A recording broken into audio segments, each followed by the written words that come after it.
Today, we are going to talk about willpower. Now, by definition, willpower refers to the mental strength or capacity to exert self control, resist impulses, and make decisions that align with our long term goals despite the presence of immediate temptations or obstacles.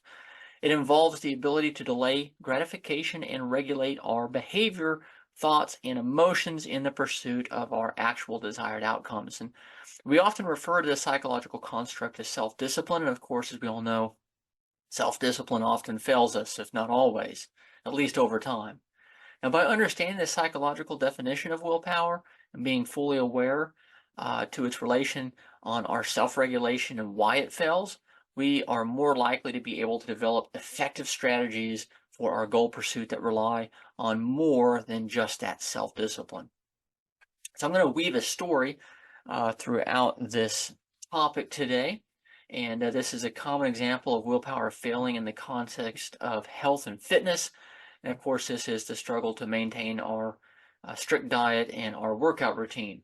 So we are likely to have a reasonable goal to eat healthier, to reduce our caloric intake, and to work out regularly. So our motivation's high, of course, and we're ready to go. But sustaining these changes solely through self-discipline, we're going to find it's going to end badly for us. So in just a short amount of time, of course, everything was going well for a day or two.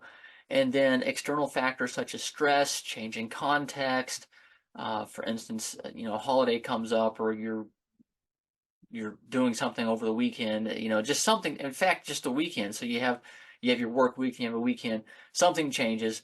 You're going to find that your cravings and those things, your old behaviors, your old habits are going to erode that self-discipline.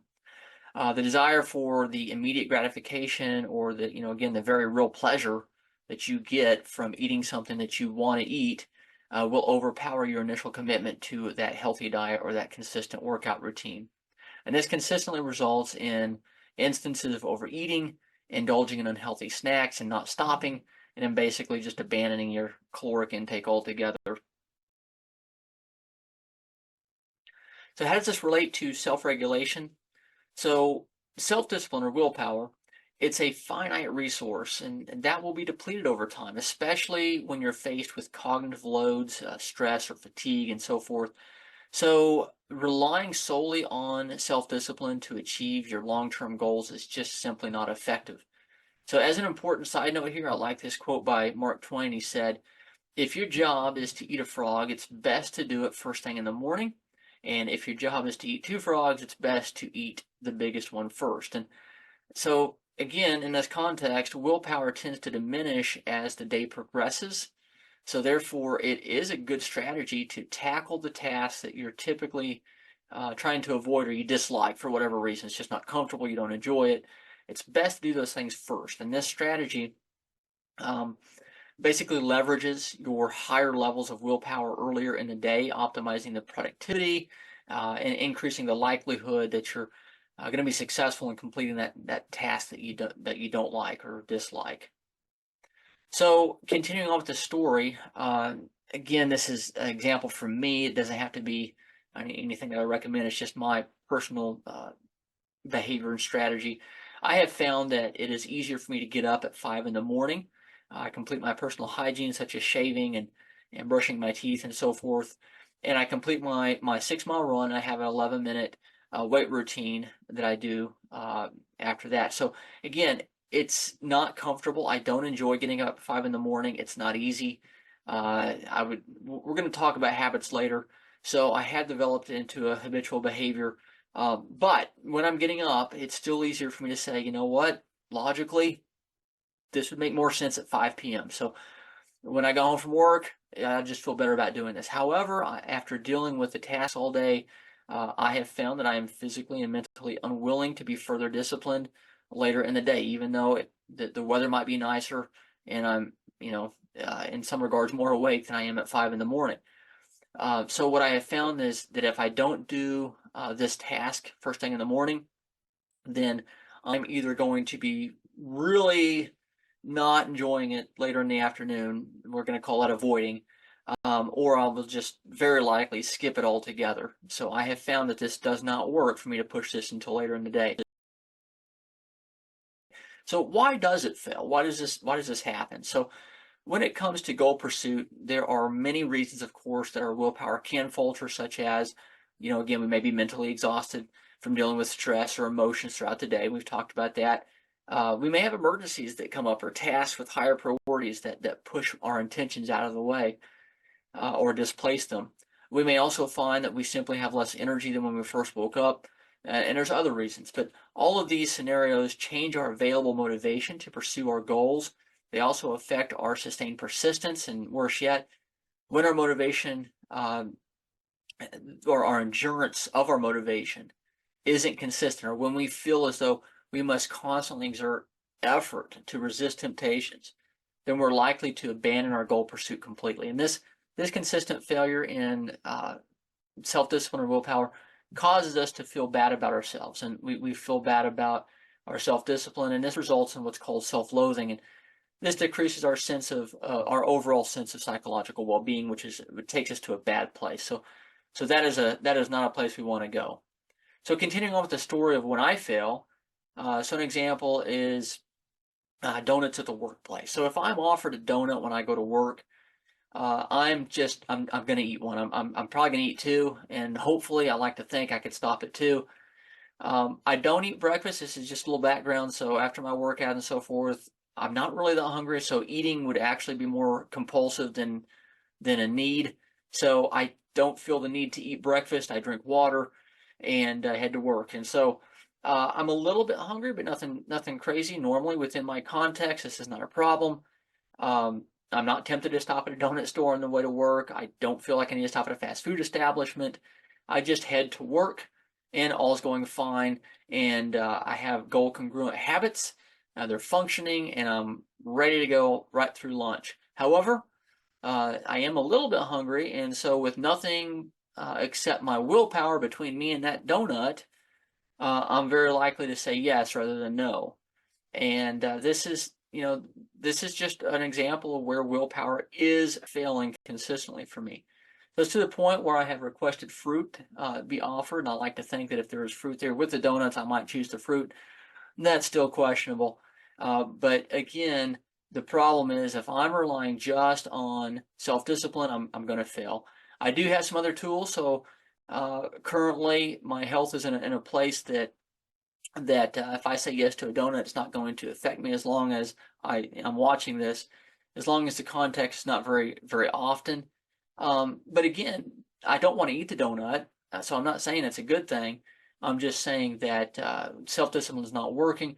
There are some other tools that I could use if I found that I was starting to have health issues and I started to fall outside my parameters that I've set for myself.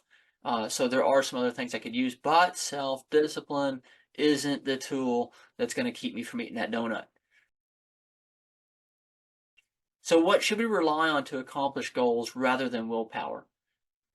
So to begin with, we need to drop the self-loathing. So that just got to stop. We need to realize that successful people are not using willpower better than you are to accomplish their goals. It's not that we're lazy. It's not that you're lazy. It's not that you're weak. It's not that you're prone to fail in certain areas of your life and other people are just so much more disciplined. The bottom line is you simply have behaviors that are resulting in outcomes that are not goal congruent, not congruent to your ambitions, and willpower is just not going to be the tool that stops you from going in those places you don't want to go. So rather than relying on that self-discipline, our approach in this course is going to leverage the power of positive habits. So while we will use SMART goals, the emphasis will be on establishing constructive habits to achieve those SMART goals. This strategy avoids putting all of our hopes on the endurance of our willpower. So acknowledging that sustainable results come after our consistent behaviors have been established, that's going to give us a lot more psychological well-being, and it's going to give us a lot better outcomes. And by the way, along the way, through this journey, we're also going to cultivate some additional resilience. That's going to be good. We're going to learn to embrace our intrinsic passion and we're going to employ some evidence-based practice of what has worked for other people on similar goals to assist us in achieving our long-term objectives. So some quick takeaways. First, we're going to stop relying on our self-discipline. Secondly, we are going to stop the self-loathing. We're going to stop worrying about external validation, and we're going to focus on what is important to us. What are we passionate about intrinsically, and we're going to focus on personal growth and personal improvement rather than seeking external approval. And then finally, number three, we're going to shift our focus towards destructing, dismantling bad habits that lead us to places we don't want to go, and we're going to replace those with good habits that are taking us consistently to our goal congruent outcomes that we're trying to accomplish. So that's going to be the purpose of this course. Hopefully you enjoyed today's lessons. There are 2 tasks I'd like you to complete for me just as quickly as possible, if not right now. First, I have an initial self-assessment that I need you to take. So if you have not completed that yet, please take that quick survey. We're going to use that to monitor results of this program as we continue through the course this quarter. And then secondly, I would ask you to please make a list and recognize what goals or tasks are you primarily relying on your self-discipline to get you there. So what is it that you've been trying to accomplish, ambitions, pursuits that are important to you that you are relying on self-discipline for? And of course, you're going to find that you've struggled there. And I just want to make a list of what you have struggled with trying to use self-discipline to get those results. We're going to talk about that next time, so please have that list just as soon as possible, and don't put that off, and we will see you next time. I hope you enjoyed today's lesson on effortless success.